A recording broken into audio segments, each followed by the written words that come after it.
Saya sampaikan salam sejahtera bagi kita semua di dalam nama Tuhan Yesus Kristus, baik kita yang ada di dalam gedung gereja maupun saudara-saudara kita yang secara berkelompok itu ada di rumah tempat tinggal mengikuti ibadah ini secara live. Juga bagi saudara-saudara kita yang lain dimanapun berada yang dapat mengikuti ibadah ini, kiranya kasih setia Tuhan akan terus menaungi kita, mengaruniakan kepada kita mata hati yang semakin dibukakan, dicelikan, semakin kita dapat memandang kemuliaannya di dalam firman-Nya, sehingga semakin kita dapat belajar untuk taat, dengar-dengaran kepada apapun yang menjadi kehendak Tuhan. Sekalipun itu lain kali kita harus mentaati apa yang tidak sesuai dengan logika kita, tidak sejalan dengan jalan pikiran kita. Tapi jika kita percaya itu adalah firman Allah, maka biarlah Roh Kudus akan menolong kita semua dalam melakukannya. Puji Tuhan, Tuhan memberkati. Mari kita akan kembali kepada kitab Rut pasal yang ketiga. Kita melanjutkan pemeriksaan kita sejak waktu-waktu yang lewat. Rut pasal yang ketiga.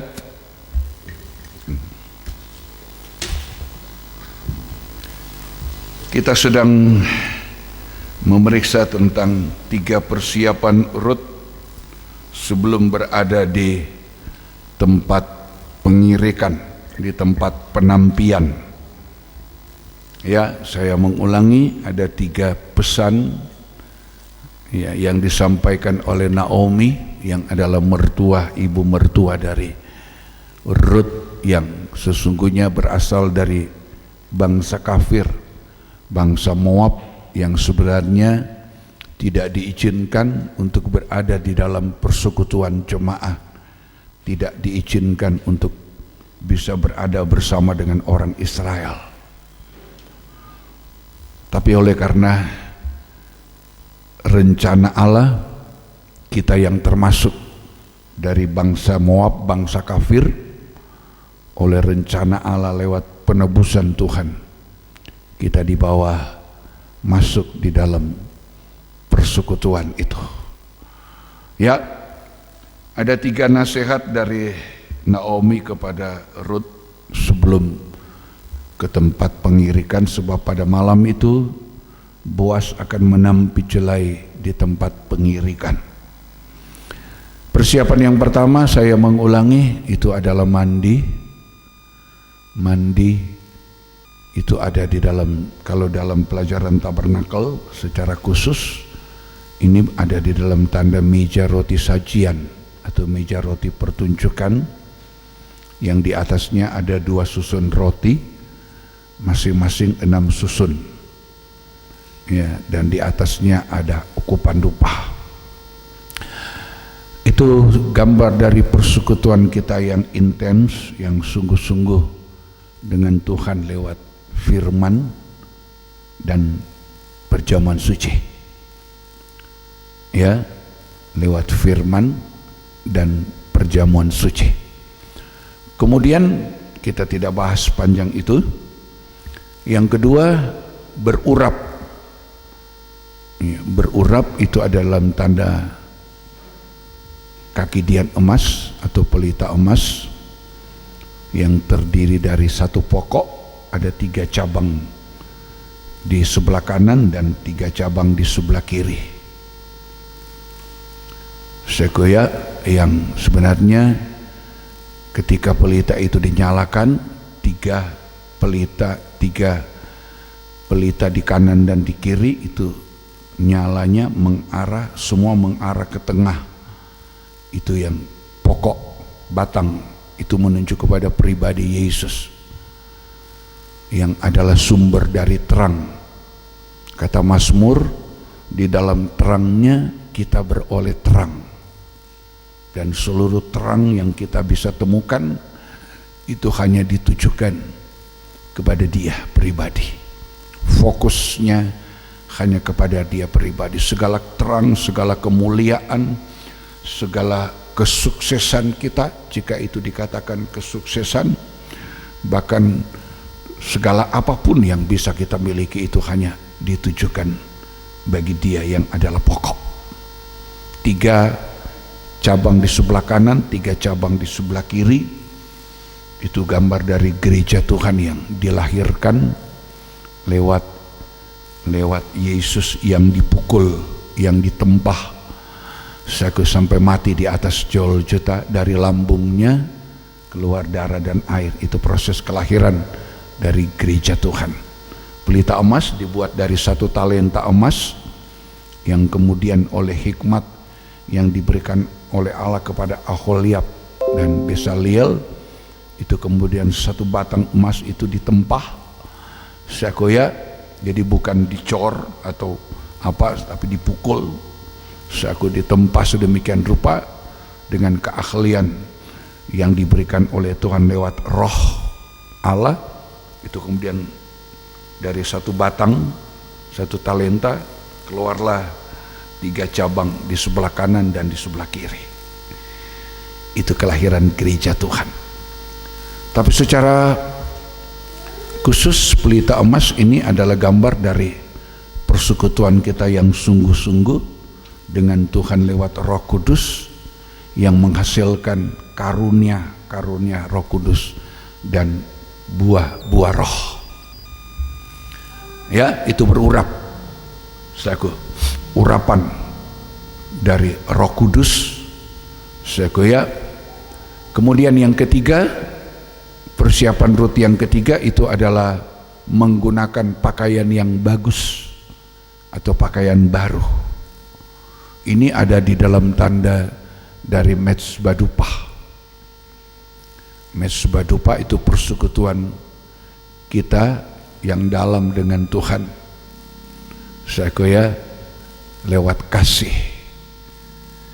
Ya, persekutuan kita yang sungguh-sungguh dengan Tuhan karena kita mengasihi Dia.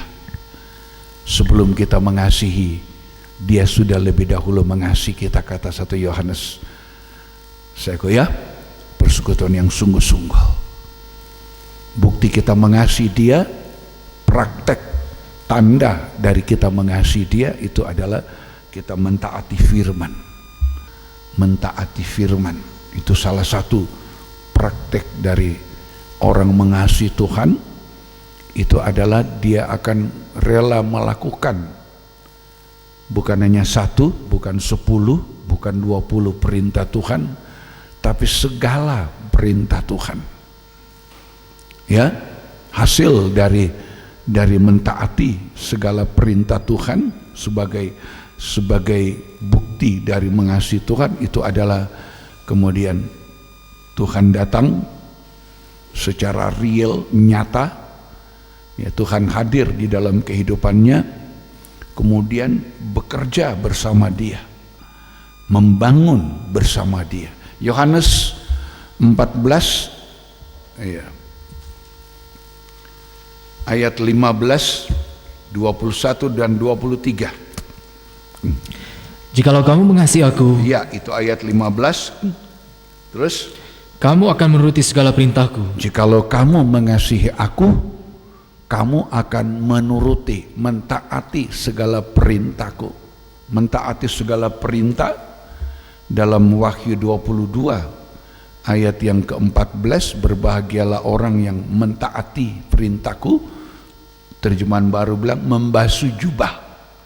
Hasil kita mentaati firman, kita alami pembaharuan pakaian, jubah, kelakuan hidup kita menjadi baru. Sama dengan Rut menggunakan pakaian yang baru atau pakaian yang bagus. Ya. Kemudian ayat 21 Yohanes 14. Barang siapa memegang perintahku dan melakukannya. Barang siapa memegang perintahku dan melakukannya, itu berpegang, itu menyimpan, menjaga dengan hati-hati, dengan sungguh-sungguh, ya, menjaga seperti menjaga barang yang berharga, yang mahal. Itu memegang, ya, menjaga dengan sungguh-sungguh, ya, menyimpan dengan sungguh-sungguh dan melakukannya Dialah yang mengasihi aku. Itulah orang yang mengasihi aku. Dan barang siapa mengasihi aku, Siapa yang mengasihi aku, ia akan dikasihi oleh Bapa-Ku. Bapa akan mengasihi dia. Ini real, ini nyata. Ini kasih Allah yang nyata. Jadi bukan tidak nyata, saudaraku ya. Ya, ia akan dikasih oleh Bapa. Ya, itu kenapa kita berhenti di sini sedikit? Kenapa kita manusia diciptakan oleh Allah? Pasti banyak sekali pertanyaan. Ya, saya juga sudah menjelaskan banyak hal. Ada rencana Allah, ada janji Allah sebelum dunia dijadikan. Saku itu antara lain dalam Efesus 1 ayat 3 dan 4. Tapi di pagi ini saya mau menjelaskan, melihat dari sisi yang lain, kenapa manusia itu diciptakan oleh Allah. Manusia diciptakan oleh Allah itu salah satu tujuannya adalah sebagai tempat di mana Allah ingin menyalurkan, ingin menyatakan kasih-Nya. Haleluya. Itu salah satu tujuan kenapa saya dan saudara-saudara itu diciptakan oleh Allah. Tuhan tidak mau tanya bagaimana proses kita dikandung, seperti apa kita dilahirkan, dengan cara apa, dengan cara bagaimana dilahirkan, hanya dengan pertolongan bidan kampung atau dengan bidan yang memang diangkat oleh pemerintah, hanya di desa, hanya di kampung, di pelosok, di pedalaman, atau dilahirkan di rumah sakit. Rumah sakit bintang 5 umpamanya. Bukan itu persoalannya. Tapi kita diciptakan, diizinkan berada di bumi itu adalah karena Tuhan mau jadikan kita manusia sebagai tempat Dia menyatakan kasih-Nya. Ya, haleluya. Ya, itu. Dia tidak menyatakan kasih-Nya kepada binatang. Semahal apapun, selangka apapun binatang itu di dunia, tidak. Binatang itu tidak dijadikan sebagai tempat Allah menyalurkan kasih-Nya, tapi hanya kepada kita manusia. Ya, dalam Yohanes 3 ayat 16 kita sudah tahu begitu besar kasih Allah akan dunia ini sehingga Dia berikan anaknya menjadi korban, dan siapa yang percaya artinya menerima, nah itu akan beroleh hidup yang kekal. Itu akan kita bahas di kebaktian Jumat kalau Tuhan izinkan. Jadi itu intinya ya. Karena itu kembali kepada Yohanes 14 tadi ya, orang yang mengasihi aku maka ia akan dikasihi oleh Bapa-Ku. Itu jelas, ini real ya. Bukan angan-angan, bukan kira-kira, bukan kalau, tapi siapa yang berpegang pada perintahku, melakukannya, itu dia mengasihi aku, maka Bapa akan mengasihi dia. Ya, ini luar biasa ya. Bapa akan mengasihi dia tanpa kita harus mengatakan, oh Tuhan berikan kasih-Mu, Tuhan curahkan kasih-Mu. Tidak ya, apalagi di sementara kita berada di gonjang-ganjing keadaan situasi dunia zaman akhir ini, ya, manusia dilanda banyak ketakutan, kepanikan, kecemasan, kebimbangan karena ada pergerakan sesuatu yang tidak terlihat tapi wujudnya nyata. Itu pekerjaan dari yang kita kenal dengan virus corona. Itu ya, pekerjaannya, cara kerjanya tidak terlihat, tapi hasilnya ada nyata. Ya, itu yang terjadi. Tapi lebih dari itu adalah pekerjaan kasih yang dapat kita alami. Ya, bukan sesuatu yang kalau seandainya, tapi ini jelas sekali nyata. Siapa yang memegang perintahku dan melakukannya, orang itu yang mengasihi aku, dan orang itu aku akan dikasihi, dijadikan alat oleh Allah, dijadikan satu lembaga untuk Allah menyalurkan, menghibahkan kasih-Nya kepada orang itu. Itu yang luar biasa. Ya. Tanpa kita harus berdoa, Tuhan berikan kasih-Mu, curahkan kasih-Mu. Nah ini saja, dengan mendengar firman, berpegang, melakukannya, maka kita menjadi kehidupan-kehidupan yang disasar, yang dituju oleh Allah dengan kasih-Nya. Ya bukan hanya itu. Dan aku pun akan mengasihi dia. Aku juga, kata Yesus, aku pun akan mengasihi dia. Dan akan menyatakan diriku kepadanya. Iya, ini kasih yang berlimpah. Bapa mengasihi, aku juga akan mengasihi. Ini bicara tentang kasih yang double, kasih yang melimpah, kasih yang akan menjadi perlindungan, kasih menjadi kekuatan, kasih menjadi kemenangan bagi kita, kata Roma pasal yang ke-8 ayat yang ke-37. Jika ini ada pada kita, lihat ayat 37 Roma 8. Siapa yang akan memisahkan kita dari kasih Kristus? 36 ya. Siapa ya? Ayat berapa itu? Ayat 35. Siapakah yang akan memisahkan kita dari kasih Kristus? Penindasan? Apakah penindasan? Atau kesesakan? Nah, ini kesesakan salah satu melanda bukan cuma orang tidak percaya, tapi orang-orang percaya. Ya, menghadapi kesesakan karena ada suatu virus yang sedang bekerja, tidak terlihat tapi hasilnya nyata.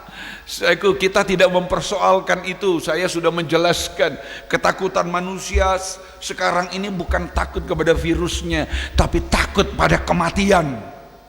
Nah itu ya, itu yang terjadi hari-hari ini. Ya, kita orang menghadapi seluruh dunia, sudah di lebih 200 negara. Ya, tapi lihat, kalau kita hidup dalam kasih Allah, bagaimana kita dalam kasih mendengar firman, berpegang pada firman, ya, menyimpan firman, melakukannya. Bapa mengasihi dia, aku juga akan mengasihi dia. Lihat, siapa yang akan memisahkan kita dari kasih seperti itu? Kasih Kristus, penindasan atau kesesakan, atau penganiayaan, atau kelaparan, atau ketelanjangan, atau bahaya, atau pedang. Seperti ada tertulis, oleh karena engkau, ya, kami ada dalam bahaya maut sepanjang hari. Oleh karena engkau, ayo dunia melihat dengan kacamata, dengan cara pandang dunia. Tapi kita mau melihat hal yang terjadi ini dengan cara pandang Allah, cara pandang dari firman. Kita melihat dengan cara pandang iman, bukan dengan cara pandang dunia. Kalau kita melihat apa yang terjadi dengan cara pandang dunia, menimbulkan kepanikan, ketakutan, kecemasan, kebimbangan. Tapi kalau kita melihat dengan cara pandang Allah, cara pandang firman, itu akan berbeda. Itu bisa ada. Bukan kita tidak bisa takut, kita bisa takut.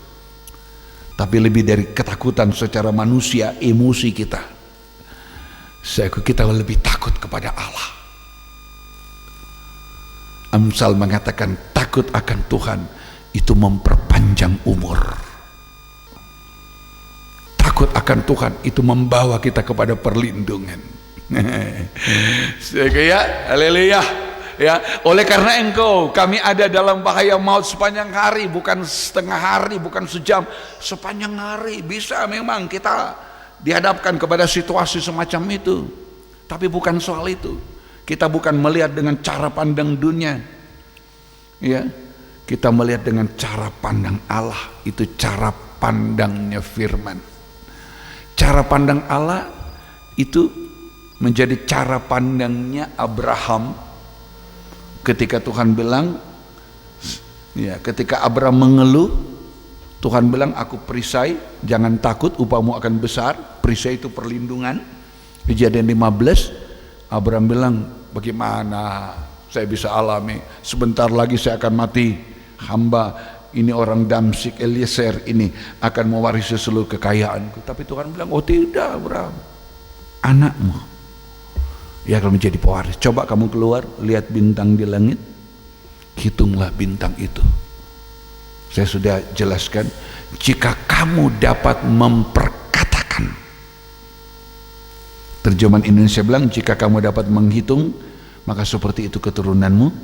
Saya sudah jelaskan dalam satu terjemahan, jika kamu dapat memperkatakannya, seperti itulah keturunanmu. Alkitab mengatakan Abraham kemudian percaya. Percaya dengan cara pandang Allah. Ya, maka Allah memperhitungkan imannya, percayanya Abraham sebagai kebenaran. Bukan karena Abram, ya, sebelum namanya jadi Abraham, bukan karena Abram sudah melakukan perbuatan yang baik, perbuatan benar, tidak. Tapi ketika dia memandang, ketika dia percaya, itu cara pandang Allah, cara pandang firman. Lalu percayalah Abram kepada Tuhan, maka Tuhan memperhitungkan. Ada kata memperhitungkan, kalau di terjemahan di Perjanjian Baru, mudah-mudahan kalau Tuhan izinkan Jumat kita periksa, itu seperti Tuhan memasukkan itu ke dalam rekening Abraham. Allah memperhitungkan hal itu kepadanya sebagai kebenaran. Abraham bukan benar, tapi dia menerima kebenaran. Yang saya bilang tadi, seperti dimasukkan ke dalam rekeningnya Abraham. Itu cara pandang Allah. Abraham belum memiliki anak. Saya kira di umur 80 ini, 80-an. Tapi Tuhan sudah bilang, keturunanmu akan seperti bintang. Itu cara pandang Tuhan, cara pandang Allah. Harus menjadi cara pandang kita. Itu cara pandang firman. Kalau cara pandang dunia, aduh, Abraham itu kan, apalagi umurnya sudah 90, mau 100, waduh, udah mustahil. Itu cara pandang dunia begitu. Tapi cara pandang Allah tidak. Ketika Abraham berumur 100 tahun, lahirlah Ishak. Ketika istrinya Sarah, ketika nama mereka dirubah, ya, Sarah berumur 90 tahun, dia mengandung dan melahirkan Ishak. Itu bukan cara pandang dunia. Cara pandang Allah harus menjadi cara pandang kita. Ya, cara pandang iman harus seperti itu. Nah, Yohanes tadi bilang, atau Roma tadi bilang, ini harus jadi cara pandang kita. Kasih itu harus mengubah cara pandang kita. Kasih yang kita terima dari Allah itu sudah harus merubah cara pandang, pola pikir kita. Cara pandang, pola pikir yang benar menghasilkan cara pandang yang benar, cara pandangnya Allah. Nanti kalau hari-hari sudah dengar berita soal virus, soal corona, setiap hari nanti kita dilanda kecemasan, dilanda ketakutan, dilanda kepanikan, nanti jadi putus asa. Mari kita mau berubah. Oleh kasih itu akan merubah cara pandang kita tentang hidup kita di dunia, hidup kita sebagai orang-orang yang sudah ditebus. Kita sudah harus punya cara pandang yang berbeda dengan dunia ini. Semoga kita mengerti. Diulangi ayat tadi 36. Lihat, oleh karena engkau, seperti ada tertulis, ya, oleh karena engkau, ya, kami ada dalam bahaya maut sepanjang hari. Kami dalam bahaya maut sepanjang hari. Terus kami telah dianggap sebagai domba-domba sembelihan. Sudah dianggap layak untuk disembelih. Bagi manusia, dia sudah tidak ada harapan. Domba yang sudah siap disembelih itu sudah tidak ada harapan, tidak ada masa depan, dan tidak ada kehidupan lagi. Gitu. Tapi tidak dengan cara pandang Allah. Lihat ya, bagi kami sudah dianggap oleh dunia ini seperti domba sembelihan. Tapi lihat 37, Tetapi dalam semuanya itu, tapi dalam semua itu, ketika dunia berpandangan seperti itu, kami sudah seperti domba siap disembelih, tidak ada harapan, tidak ada kekuatan, tidak bisa bergantung kepada siapa-siapa lagi, hanya hidup pasrah pada keadaan. Tapi dalam Tuhan lihat, tapi dalam semuanya itu kita lebih daripada orang-orang yang menang. Kenapa? Oleh Dia yang telah mengasihi kita. Itu karena Allah yang mengasihi kita. Tadi ayat 21 Yohanes 14, kalau kita mengasihi Dia, Allah datang mengasihi, Dia dikasihi oleh Bapa, aku juga akan mengasihi Dia. Lah ini itu ayat 37. Nah, sekarang kita lihat kehebatan kalau kita hidup dalam cara pandang Allah, cara pandang kasih. Ya, Allah menyatakan diri. Tadi saya bilang kasih itu real, nyata, bukan kalau-kalau Tuhan berikan, bukan seandainya Tuhan memberi, tidak. Begitu kita hidup jadi orang mendengar firman, kita percaya, kita berpegang, kita melakukan firman, bukan lagi seandainya Allah mengasihi aku, tapi itu kehidupan yang jelas-jelas dikasihi, untuk dijadikan sasaran kasih oleh Allah. Ketika hidup itu menjadi sasaran kasih Allah, Roma 8 ayat 35, siapa yang bisa memisahkan kita dari kasih Allah? Tidak ada. Bahkan sekalipun oleh pandangan dunia kita sudah seperti domba sembelihan, itu sudah tidak ada harapan. Menurut dokter yang ahli, sudah 10 ahli, dokter ahli memeriksa, dia sudah tidak ada harapan, sudah seperti domba sembelihan. Tapi ayat 37 Roma 8, di keadaan seperti itu Tuhan membalik, kasih Allah membalik. Cara pandang dunia dibalik oleh Allah dengan cara pandang kasih. Ayat 37, ulangi ayat 37. Tetapi dalam semuanya itu kita lebih daripada orang-orang yang menang, oleh Dia yang telah mengasihi kita. Karena itu hidup ini jangan ikut-ikut cara pandang dunia. Ya, hidup ini jangan hanya menuruti cara pandang dunia semata-mata. Ayo kita belajar merubah cara pandang kita, bukan dengan cara pandang dunia. Kalau hanya dengan cara pandang dunia, dunia ini akan berakhir dengan kebinasaan, dunia ini akan berakhir dengan penghukuman. Segala sesuatu yang ada di dalam dunia itu akan menuju kepada kehampaan, ketiadaan, lenyap, tidak berbekas. Itu dunia. Kalau cara pandang kita menurut cara pandang dunia, ya itu. Tapi kalau cara pandang kita adalah cara pandang Allah. Allah melihat Abraham, bukan Abraham di waktu dia berkeluh kesah, aku tidak punya anak akan mewarisi. Tapi Allah melihat Abraham itu menjadi bapa orang-orang percaya. Abraham itu menjadi bapa dari banyak bangsa. Itu yang dilihat oleh Allah. Bukan lihat Abraham yang saat itu, Tuhan, Yahweh, aku akan meninggal dengan tidak punya anak, nanti orang Damsyik ini yang menjadi ahli warisku. Tuhan bilang tidak. Allah lihat Abraham tuh ke depan, jadi bapak orang percaya, jadi bapak banyak bangsa. Lah itu yang ada. Kalau cara pandang dunia kan enggak, bukan begitu.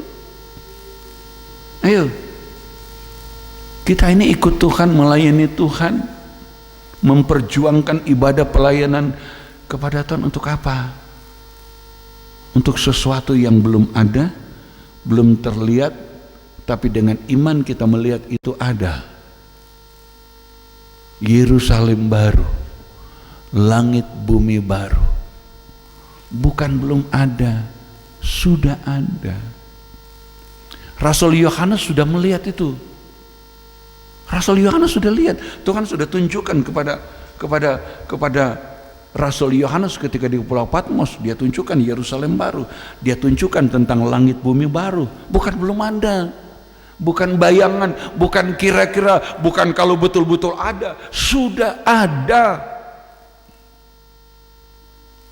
Jangan kita menjadi orang percaya ikut Tuhan, mendengar firman untuk melihat kepada sesuatu yang masih kalau akan, mungkin akan. Bukan. Melihat kepada sesuatu yang sudah ada, itu Wahyu 21 ayat 1. Lalu aku melihat, aku melihat langit yang baru, bumi yang baru, itu sudah ada. Cuma kita belum ke sana, penggenapannya nanti. Begitu dengan langit bumi yang pertama, ini akan berlalu dan laut pun tidak akan ada lagi. Itu akan terjadi. Penggenapannya memang nanti. Kita sudah harus melihat dengan cara pandang Allah, cara pandang firman, cara pandang iman. Kita menjadi orang percaya, kita hidup di dalam ruang iman, kita hidup dalam suasana iman, hidup, mungkin istilah lebih keren, kita hidup dalam dimensi iman. Segala sesuatu harus berdasarkan iman. Saya oleh iman itu kita kemudian akan memiliki kebenaran, hidup dalam kebenaran, bukan kebenaran berdasarkan aku pandai, bukan berdasarkan aku bisa, bukan berdasarkan aku mampu, tapi kebenaran berdasarkan iman. Itu yang dimiliki oleh Abraham. Allah memperhitungkan percayanya Abraham sebagai kebenaran, sehingga pada waktu itu kebenaran Abraham bukan karena kebenaran perbuatannya, tapi kebenaran karena iman. Itu awalnya. Ya. Nah, lihat. Tadi kita bicara soal kita dijadikan sasaran oleh kasih. Bukan hanya kita disasar, dituju oleh kasih Allah, tapi ada yang lebih besar lagi dari itu.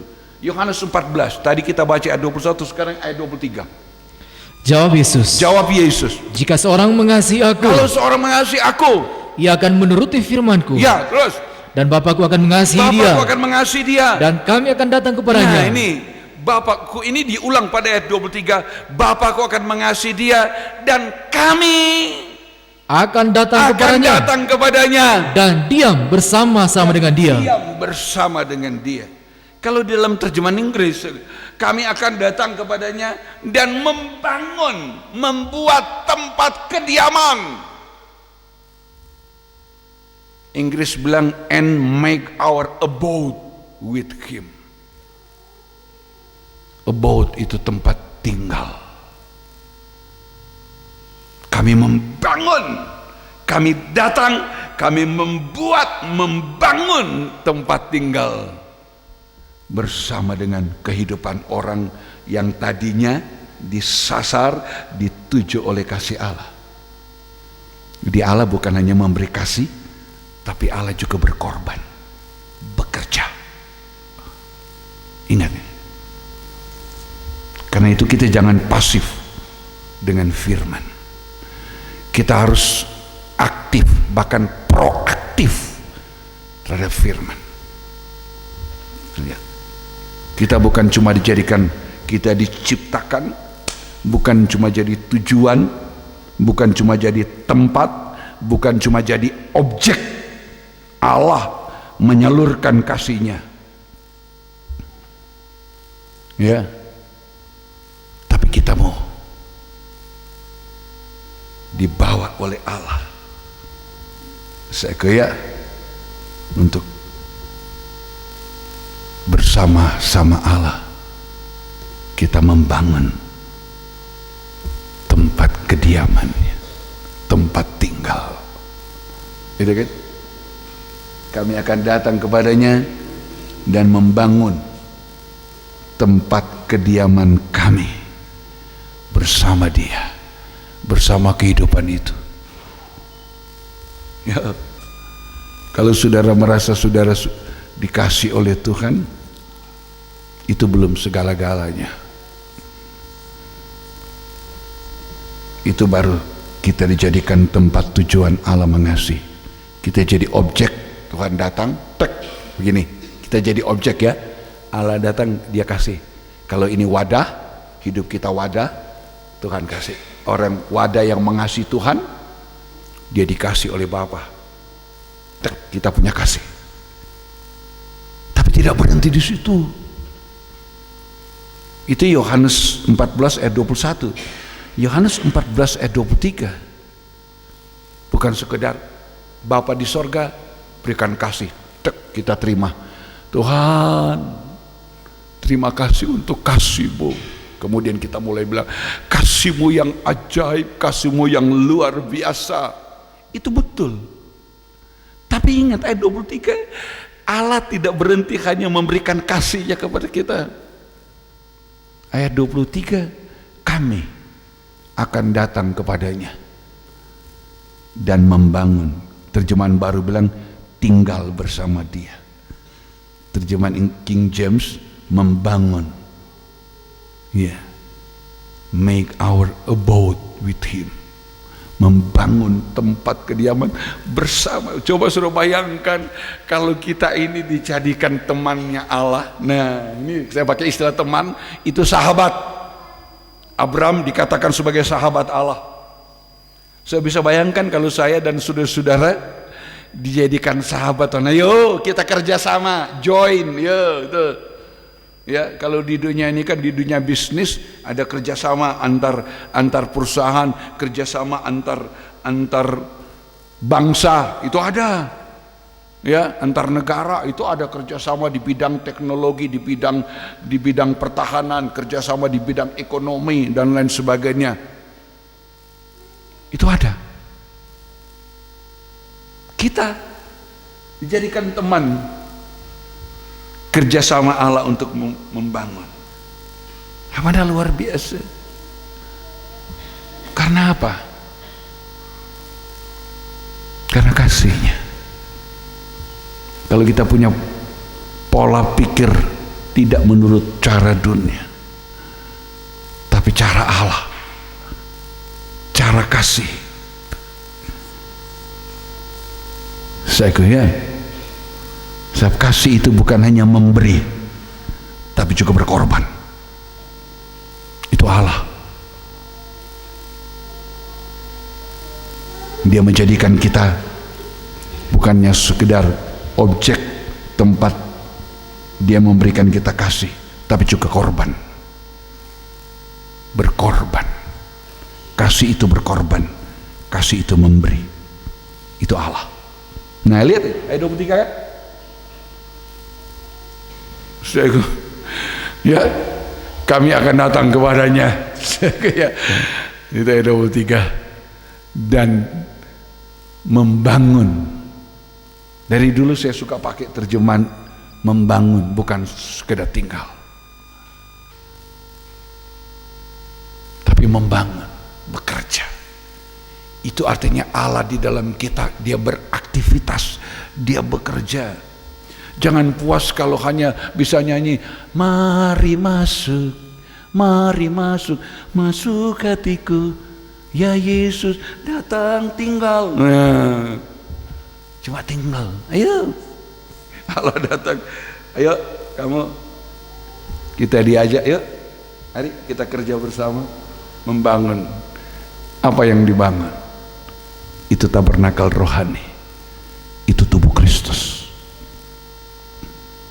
Dengan kata lain, kerinduan Allah kita masuk dalam pembangunan tubuh Kristus. Gereja Tuhan yang menjadikan sedang mempelai perempuan Tuhan, bagi Dia mempelai laki-laki surga. Itu yang luar biasa.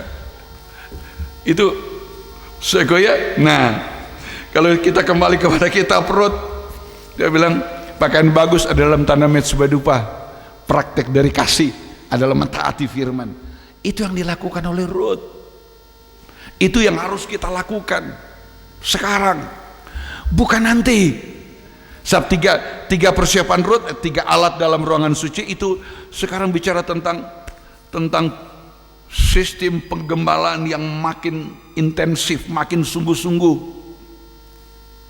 Ya, itu menjadi kehidupan yang makin sungguh-sungguh tergembala, makin sungguh-sungguh hidup dalam penggembalaan, bukan sekedar datang kumpul. Nah, sekarang makin terasa tuh. Ketika ibadah di gereja dibatasi, bukan dilarang tapi dibatasi jumlahnya. Itu anjuran pemerintah dalam usaha memutus mata rantai penyebaran virus corona. Lihat, ketika orang hanya tinggal di rumah beribadah, pemimpinnya ndak ada, gembalanya ndak ada. Nah, seperti apa rasanya? Ya kan? Ini masih lumayan, kita masih bisa live streaming, masih bisa siaran langsung, sudah masih bisa mendengar di rumah, sekalipun dengan media yang terbatas, punya HP Android yang terbatas, punya iPhone, tapi semua masih terbatas.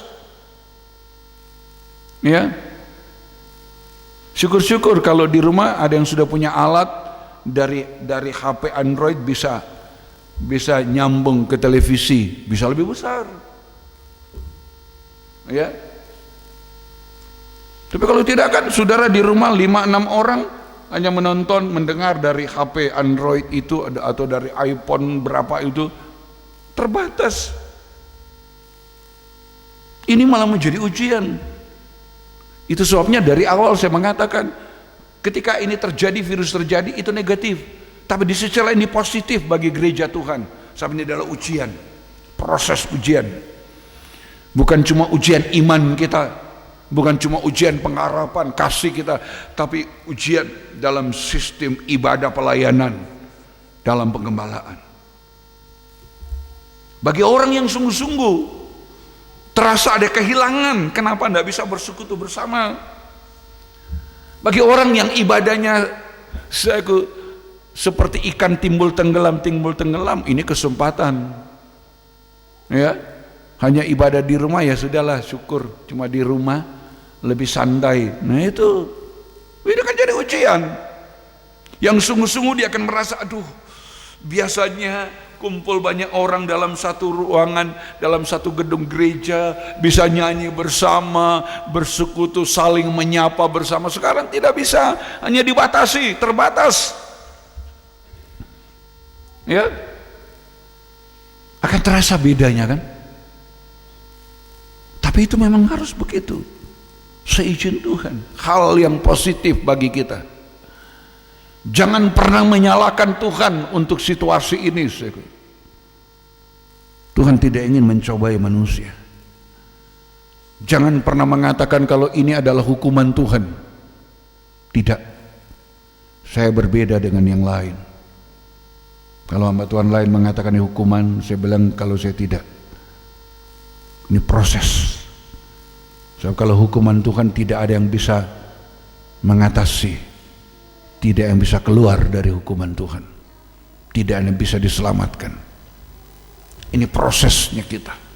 Justru kita di satu sisi memang mempengaruhi kebebasan kita, mempengaruhi kehidupan ekonomi kita, ya. Tapi itu pun adalah proses. Ketika terjadi mempengaruhi kehidupan ekonomi kita, secara lahir ya iya merugikan, tapi secara rohani itu adalah proses. Proses kita mulai belajar untuk hidup ini jangan tergantung hanya pada dunia, tapi pada Tuhan. Seperti kata Tuhan kepada iblis yang mencobai, kalau engkau anak Allah suruh batu jadi roti, tapi Tuhan bilang, dengar, orang hidup bukan cuma dari pergerakan, perputaran ekonomi dunia, tapi dari setiap perkataan yang keluar dari mulut Allah. Ketika perekonomian dunia sudah tidak bisa menopang,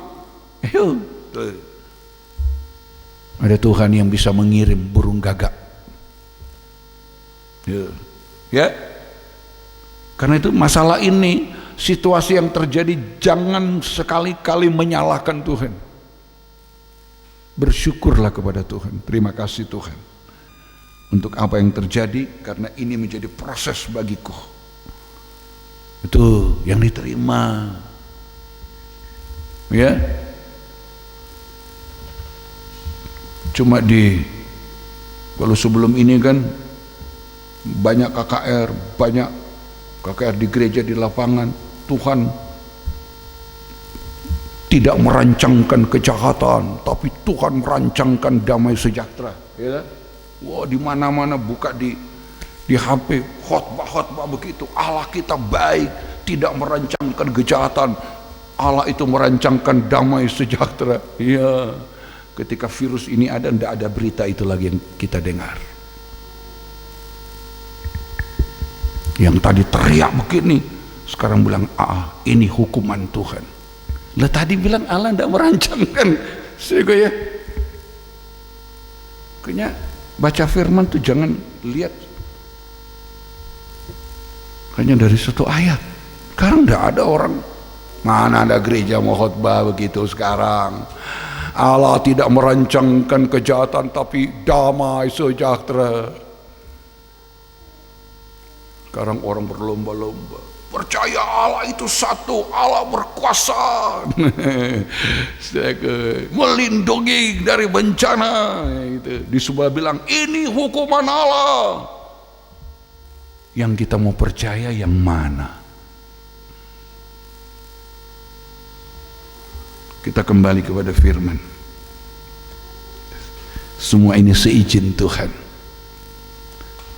Kontrolnya ada di tangan Tuhan. Kapan mau berakhir kita tidak tahu. Tugas kita hanya berdoa. Itu. Ya. Tugas kita justru ini terjadi. Mata hati kita makin dicelikan melihat kebenaran firman. Ya, tadi kita bicara tentang cara pandang Allah, cara pandang kasih, cara pandang iman, berbeda dengan cara pandang dunia. Itu yang dilihat oleh Ruth. Naomi cuma bilang, Ruth, apakah tidak baik kalau aku mencarikan tempat perhentian untukmu? Nah, malam ini kerabat kita Boas akan menampi jelai di tempat pengirikan. Kamu sekarang mandi, berurap pakai bagus, baju bagus, kemudian diam-diam pergi. Cuma itu pesan Naomi. Ruth tidak tahu apa. Ngapain? Kamu lihat dia berbaring, lihat mana kepala mana kakinya. Sudah kamu diam-diam angkat singkap selimut di kaki, kamu tidur di situ. Lalu Ruth nggak ngerti mau ngapain, mau bikin begitu. Tapi Naomi melihat dengan cara pandang Allah, cara pandang iman, cara pandang firman. Kalau cara pandang manusia, apalagi Ruth cuma orang Moab, dia cuma sebagai pemungut jelai, itu pekerjaan paling rendah, hina di mata orang Israel. Ruth itu perempuan janda, pemungut jelai. Boas orang kaya, punya hamba-hamba, punya ladang besar. Lalu tiba-tiba Ruth disuruh ke sana. Kenapa? Itu Naomi melihat ke jauh sana ya, ke depan. Tidak berhenti, kasihan kamu ya Ruth. Kan biasa gitu. Kasihan kamu, kasihan. Soalnya bukan kasihan kamu Ruth, kasihan aku, kasihani aku. Ya, coba kita lihat ke depan. Kita ini banyak kali dibodohi, ditipu oleh cara pandang kita. Kita memandang diri kita, ya sudah, kasihan aku, kasihan. Allah melihat kita bukan seperti kita melihat diri kita. Abraham melihat dia punya diri, aku akan mati tanpa keturunan. Tapi Allah lihat, kamu itu adalah bapak banyak bangsa, kamu adalah bapaknya orang-orang percaya. Itu Allah lihat di jauh ke depan. Abraham melihat, berkeluh kesah, aduh iya Tuhan, saya percaya Engkau adalah Allah, perisaiku, upaku, tapi saya, aduh kasihan, umur saya sudah 80-an tahun. Itu kan keluh kesah Abraham. Tapi Tuhan tidak. Tuhan lihat bukan seperti Abraham melihat dirinya. Tuhan lihat Abraham itu di masa depannya. Nanti kamu, Abraham ini adalah orang yang hebat. Bahkan yang kemudian dari Abraham lahirlah Kristus. Itu dilihat oleh Allah. Sebab janji Allah kepada Abraham dan kepada keturunannya bukan kepada keturunan-keturunannya, tapi kepada satu, itulah Kristus. Jadi ketika Tuhan berfirman kepada Abraham yang tadi berkeluh kesah, oh Tuhan, kenapa hidupku begini, dari dulu susah, belum kelar susahnya, datang ketakutan, kecemasan menghadapi virus corona, nanti saya bagaimana Tuhan? Nah, itu kan Abraham. Tapi Tuhan lihat Abraham bukan seperti makanya kita ini jadi orang percaya cuma hari-hari cuma lihat diri kita, kita cuma akan mengasihani diri kita, kita akan lupa mengasihi Tuhan. Ya.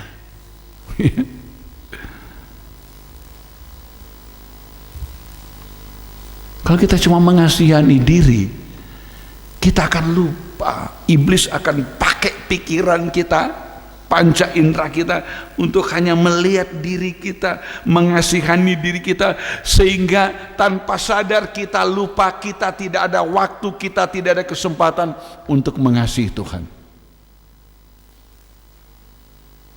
Dan kalau itu terjadi, itu kemenangannya iblis.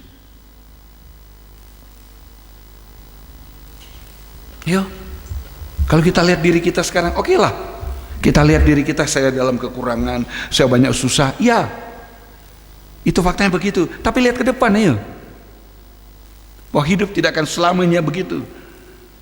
Iman saya tidak akan selamanya saya begini. Saya punya Yesus yang menyelamatkan saya, punya firman yang menyatakan tentang keselamatan oleh Yesus. Roma 1 ayat 16-17 dikata menyelamatkan. Injil itu kuasa yang menyelamatkan. Sudah saya jelaskan, itu soteria. Ada perlindungan, ada pemeliharaan, ada pembelaan, ada kesejahteraan, ada kesehatan, ada di keselamatan yang Tuhan berikan kepada kita. Ya, sayangnya memang kita tidak hidup dalam keselamatan seperti yang dikaruniakan oleh Tuhan. Kan kita selamat bukan karena perbuatan kita, kata Efesus 2. Oleh kasih karunia kita diselamatkan oleh iman. Ini kata soteria. Ya. Ada satu lagi yang tidak ditulis, itu kesejahteraan. Ya. Itu. Kita mengaku kita selamat, tapi kita tidak hidup dalam keselamatan seperti yang diberikan oleh Tuhan. Sebab dalam keselamatan yang diberikan oleh Tuhan, lewat firman yang kita dengar, kita imani, kita percaya, di situ tadi ada pembebasan, ada perlindungan, ada pemeliharaan, ada pertolongan, itu ada berkat, ada kesejahteraan, ada kesehatan. Itu keselamatan. Ya. Kita belum hidup dalam keselamatan seperti itu. Kita baru hidup dalam sebagian dari keselamatan yang Tuhan berikan. Kita belum seutuhnya hidup dalam keselamatan, dalam soteria dari kata soso yang diberikan oleh Tuhan. Belum. Coba kita jujur dalam hidup kita. Bukankah banyak kali kita cuma melihat diri kita, ada masalah, ada kekurangan, ada cobaan, ada penyakit, kita lihat diri kita. Kita bukan lihat keselamatan yang Tuhan berikan kepada kita. Yang kita lihat diri kita. Begitu kita lihat diri kita, kita tersandung pada keselamatan yang Tuhan berikan. Oh Tuhan, kenapa saya begini? Kenapa saya sudah berdoa Tuhan tidak berikan? Kenapa saya tidak sembuh-sembuh? Kenapa saya masih susah? Kenapa saya masih begini? Kita tersandung pada keselamatan yang Tuhan berikan. Kenapa? Karena kita cuma lihat diri kita. Itu kan Abraham begitu. Abraham tersandung pada diri. Abraham kaya, tidak kekurangan, tapi dia tersandung pada dirinya. Karena dia bilang sebentar lagi aku akan mati, aku tidak punya anak akan mewarisi. Dia tersandung pada apa yang dia miliki, dia tersandung dengan dirinya sendiri. Bukan begitu kita yang hidup di zaman Yesus. Sudah menyerahkan nyawanya ganti kita, memberi kita keselamatan. Ada kesusahan? Iya. Ada penyakit? Iya. Ada masalah? Iya. Tidak punya uang? Iya. Tapi kita tidak berhenti di situ. Kita jangan mau dipenjara oleh penyakit, oleh kekurangan uang, oleh masalah ekonomi, oleh cobaan, atau apapun. Kita tidak mau. Iman kita melihat ke depan. Bahwa pada saatnya, itu lagu waktu Tuhan, waktu yang terbaik kan. Pada saatnya itu ada jalan keluar. Pada saatnya ada penyelesaian. 1 Korintus 10 itu ya. Semua ada waktunya Tuhan, saudaraku. Jangan waktu kita. Waktu Tuhan, itu nyanyian mengatakan waktu Tuhan, waktu yang terbaik, itu yang diajarkan oleh firman. Ayat 13 1 Korintus 10. Pencobaan-pencobaan yang kamu alami ialah pencobaan-pencobaan biasa yang tidak melebihi kekuatan manusia. Sebab Allah setia, dan karena itu Ia tidak akan membiarkan kamu dicobai melampaui kekuatanmu. Ini janji Tuhan, ini perkataan Tuhan. Kita bisa pegang ini, bahwa Allah tidak akan membiarkan saya dicobai melampaui kekuatan saya. Kita bisa pegang itu. Coba bisa kita katakan itu dalam hati kita, Tuhan, aku tahu dunia itu kan gunung boleh beranjak, bukit boleh bergoncang, tapi aku tahu kasih setiamu itu tetap, dan damai sejahteramu itu ada. Coba kita mulai belajar, Bu. Ya, terus pada waktu kamu dicobai, Ia akan memberikan kepadamu jalan keluar sehingga kamu dapat menanggungnya. Iya kan? Sehingga kita dapat menanggung. Ini kan cuma proses. Ini proses saat kita diizinkan berada di tempat pengirikan. Ini. Ruth berganti baju bagus, pakai minyak wangi, mandi, untuk kemana? Ke tempat pengirikan. Sebab Naomi itu gambar dari hamba Tuhan yang diberi visi pembukaan firman, melihat ada sesuatu yang luar biasa akan dialami di tempat pengirikan. Ada sesuatu yang besar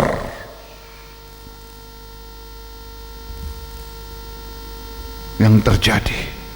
Nah itu, inilah pencobaan-pencobaan yang kita alami, pencobaan biasa, itu hanya proses kita mengikuti jalannya Tuhan. Berada di tempat pengirikan, saya sudah jelaskan. Nah ini, kita masih mau bicara nanti itu. Itu kita bagaikan berada di melewati tirai perobekan daging. 3 alat dalam ruangan kudus.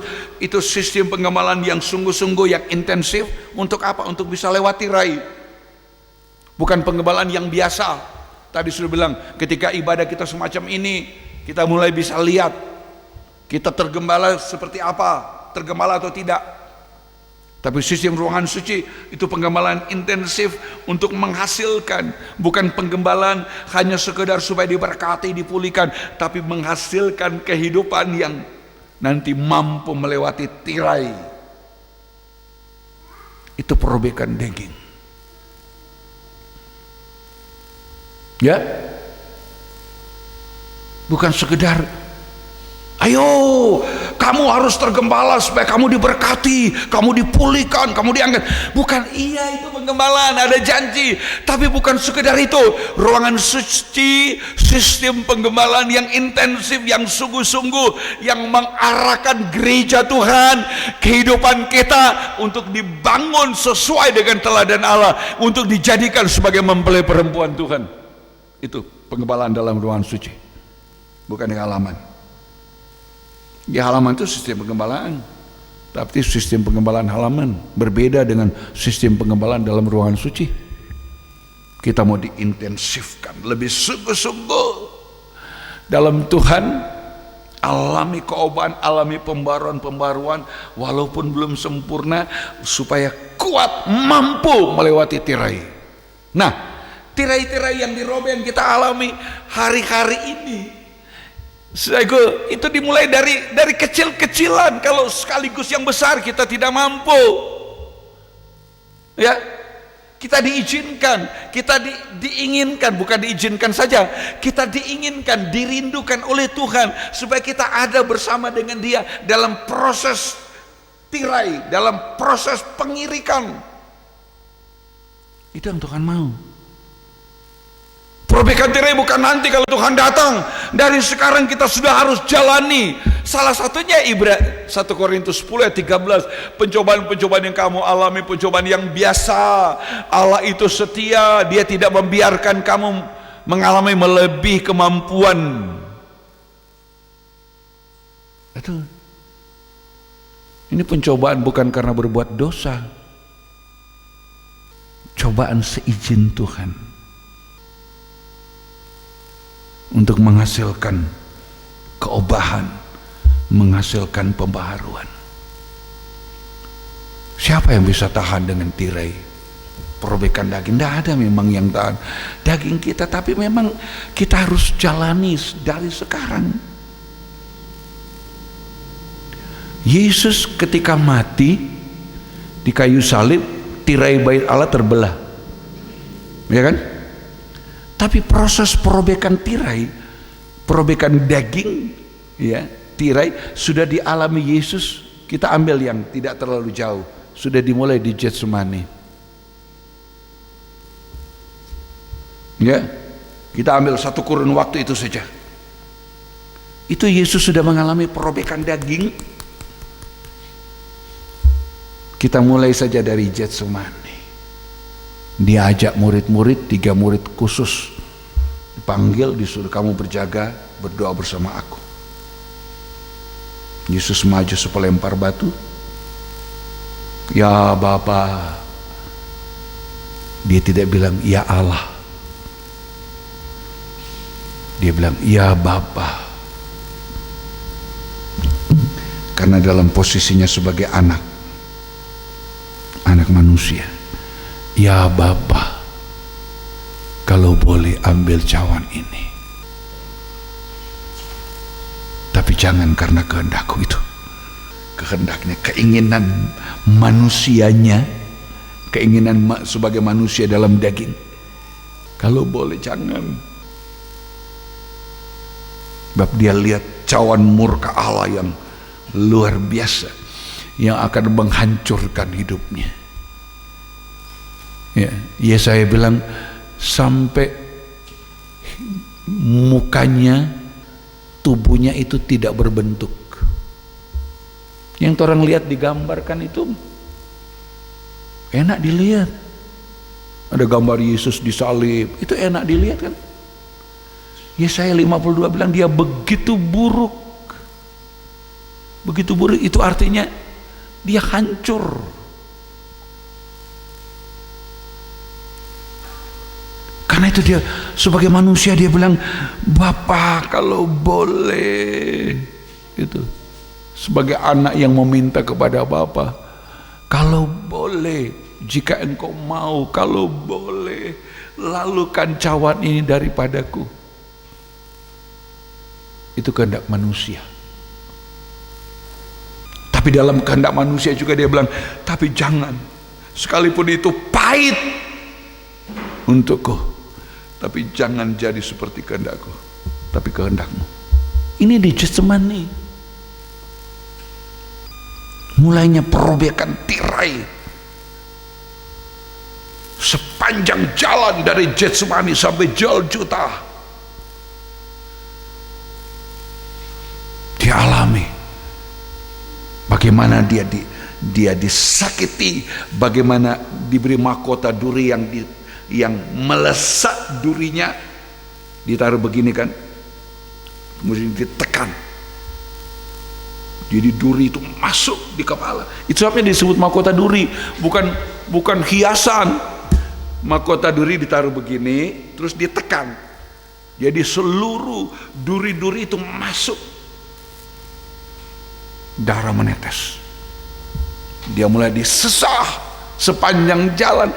Itu tirai, mulainya proses perobekan tirai. Itu bagaikan saat kita berada di tempat pengirikan. Nah, kalau kita tidak siap, rohani yang biasa-biasa, tidak mau berubah, tidak mau mandi firman, tidak mau hidup dalam Roh Kudus, tidak mau menyembah, tidak mengasihi Allah, tidak akan bisa tahan menghadapi virus corona saja sudah gelisah, takut, paniknya luar biasa sampai menyalahkan Tuhan. Ya, saudara. Ayo, jangan sudah pikir gampang tuh perbaikan tirai. Puncaknya memang nanti, tapi dari sekarang kita sudah harus belajar mengalami. Untuk bisa tahan, maka hidup ini sudah harus mulai berubah. Makin sungguh-sungguh dalam firman, menghargai firman, alami pekerjaan firman, makin sungguh-sungguh hidup dituntun oleh Roh Kudus, makin sungguh-sungguh dalam penyerahan, dalam doa, dalam penyembahan. Sudah mulai, bukan nanti. Jangan tunggu, jangan bilang, oh itu tirai nanti. Dari sekarang ini saja kita sudah harus mulai mengalami, sedikit demi sedikit, langkah demi langkah. Tuhan bilang, kalau habis berdoa pertama Tuhan datang, lihat 3 murid tidur, dibangunkan, ayo bangun, berjaga bersama aku supaya kamu jangan jatuh dalam pencobaan. Pergi lagi berdoa, datang, tidur lagi. Pergi berdoa, datang, tidur lagi. Ayo bangun, waktunya sudah tiba. Gitu. Orang yang menyerahkan aku sudah datang. Coba. Tuhan bilang, roh memang berkehendak, tapi daging lemah. Nah itu yang mesti dilawan. Dalam perobekan daging, perobekan tirai, kelemahan daging kita. Kelemahan daging kita apa? Sedikit diberkati jadi sombong. Itu kan kelemahan daging. Dapat berkat, langsung menjadi angkuh, menjadi sombong. Ketika susah, jatuh dalam pencobaan, orang lain yang disalahkan.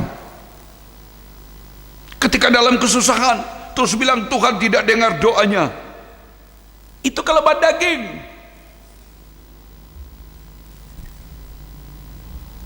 Jangan selalu pikir daging kita hebat, terlalu lemah. Di mana kelemahannya? Bukan tidak bisa ngangkut berat, bukan soal itu. Kelemahan daging kita itu sedikit dalam pencobaan mengomel, seperti Israel di padang gurun. Sedikit diberkati, ketika diberkati jadi sombong, jadi angkuh. Tuhan bilang, ya, roh memang berkehendak tapi daging lemah. Nah ini yang mesti dilawan. Kelemahan-kelemahan daging ini harus dilawan, harus dihancurkan, dirobek dari waktu ke waktu. Seko ya, jangan tunggu nanti, oh daging dirobek kalau sudah Tuhan datang, orang mati dalam Tuhan bangkit, hidup diobakan. Itu perobekan daging. Bukan. Mulai dari sekarang kita mau belajar berada di tempat pengirikan. Tapi kalau mau tahan di tempat pengirikan, harus mulai berubah. Gitu. Mulai berubah, mulai mau menanggalkan manusia lama, tabiat manusia lama, harus mulai mau berubah. Sebab kalau tidak, nanti terlambat. Di saat di tempat pengirikan itu terjadi penyangkalan. Lihat Petrus, bukan bilang, Petrus, nanti kalau gembala dipukul kamu akan tercerai-berai.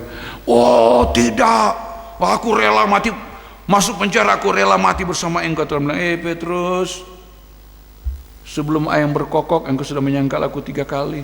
Enggak, Ya, terjadi kan?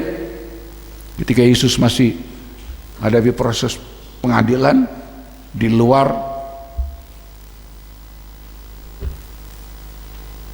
cuma perkataan seorang hamba, bukan putri, seorang hamba perempuan, engkau temannya, engkau bersama dengan dia, dari bahasamu engkau, oh tidak, aku tidak.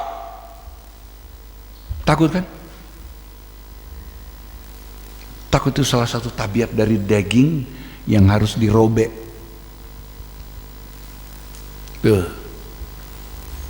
Itu ketakutan negatif, ketakutan yang itu yang kita alami sekarang. Takut negatif itu salah satu tabiat daging yang harus dirobek, ya, supaya kita punya rasa takut yang positif, takut kepada Allah, menghormati Allah, mengasihi Dia, ya. Itu takut yang positif. Takut negatif itu, oh bagaimana kalau saya begini, bagaimana kalau itu dirobek.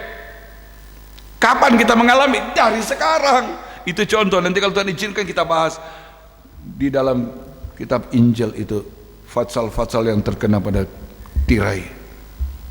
Ayo mari sekarang, ya, harus mulai berubah dari sekarang, jangan tunggu nanti. Ya, ada masalah, ada coba, ada kekurangan, iya, percaya Tuhan beri jalan keluar, percaya Tuhan menolong, percaya Tuhan melepaskan, karena keselamatan yang Tuhan berikan kepadaku, keselamatan yang utuh, soteria, keselamatan yang utuh. Ya, jangan tanggung-tanggung mau masuk pada keselamatan setengah-setengah.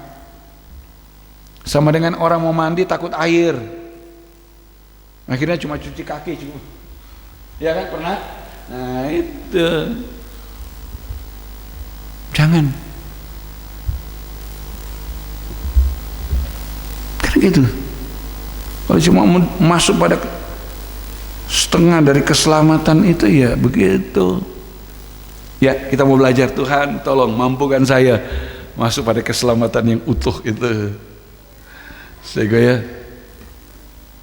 dan kita boleh alami kuasa Tuhan dalam firman yang menyucikan, baru mengobakan. Kita mandi, kita berurap, kita pakai pakaian bagus, supaya saat berada di pengirikan kita kuat, teguh hati, kita tidak digoyahkan, karena kita sudah lewati pengalaman demi pengalaman perbaikan tirai bersama Tuhan. Ada saatnya. Kalau sekarang masih susah, iya Tuhan, saya masih susah sampai hari ini, tapi saya percaya keselamatan yang Tuhan berikan melepaskan saya dari kesusahan. Saya belum sembuh, saya percaya kesehatan, soteria itu ada. Saya begini, saya begini. Ayo. Ya. Minggu lalu saya bilang, dalam kita jangan dulu bicara kesucian, kebenaran saja. Lihat kebenaran Abraham itu kebenaran Abraham itu kebenaran berdasarkan iman. Abraham dibenarkan, Abraham dijadikan sahabat Allah karena iman. Imannya kemana? Dari mana? Dari Injil yang diberitakan, yang disampaikan oleh Tuhan. Abraham begitu percaya. Ayo, ya, belum apa-apa kita menjalani proses di tempat pengirikan ini. Kita baru belajar sedikit demi sedikit, daging dirobek. Robekan daging kan. Yesus mengalami kan begitu. Sebelum dia mati kan, udah mulai ketika ditangkap di Getsemani sudah diikat, dibawa di persidangan, dia mulai dihajar, disesah, diberi mahkota. Dalam keadaan sudah luka, seluruh tubuh dia harus pikul salib, naik ke Golgota, sampai dia berkali-kali terjatuh. Cara manusia berkali-kali dia jatuh. Di saat dia sudah tidak mampu, ada Simon orang Kirene pulang dari ladang, disandra. Kamu sini. Kenapa? pikul salib ini. Karena Tuhan sudah tidak mampu berjalan, dia berulang kali jatuh bangun. Simon Kirene dipaksa memikul salib itu. Itu artinya apa? Daging ini harus paksa. Kalau tidak, kita ditipu oleh kelemahan daging kita sendiri. Kita dihancurkan oleh kelemahan daging. Daging merasa mampu, merasa hebat, merasa kuat, merasa sehat. Sehingga kita tidak peduli dengan Tuhan, kita tidak peduli dengan firman Tuhan, kita tidak peduli dengan keselamatan. Karena merasa kuat, merasa hebat, mampu. Justru itu kelemahan daging yang harus dirobek untuk menghasilkan hidup yang berkenan. Puncak perobekan daging Tuhan di kayu salib kan. Dia teriak, sudah selesai. Dia serahkan rohnya, tundukkan kepala, selesai. Itu puncak. Nah di situ tirai bait Allah terbelah kan. Tapi dimulai di mana? Tadi saya bilang kita bicara mulai dari Getsemani saja. Kita tidak bicara waktu dia melayani, dia difitnah, dia dihina, dia dituduh. Ya, itu panjang kan? Kita mulai dari Getsemani saja. Perobekan daging di alam. Sudah tahu, perobekan daging itu baru berhenti ketika dia berseru, sudah selesai. Dan dia mati. Selesai kan? Ya, sebelum Tuhan datang kita harus lewati itu perobekan daging dari waktu ke waktu. Saya goyak, yang kecil-kecilan saja dulu, belum yang besar. Karena itu kalau kita sudah tahu, jangan kaget kalau harus mengalami. Ketika terjadi, kita mengaminkan firman Tuhan. Yang kita minta Tuhan, kuatkan saya, teguhkan saya, beri saya ketetapan hati, beri hati ini tetap mengasihi Engkau. Tuhan memberkati. Kita bangkit berdiri. Nanti kita lanjutkan di kesempatan yang akan datang. Haleluya. Jika Tuhan belum datang, kita akan memeriksa ini di kesempatan yang akan datang. Haleluya. Haleluya. 252 nyanyian rohani. Tak terukur kasih. Haleluya.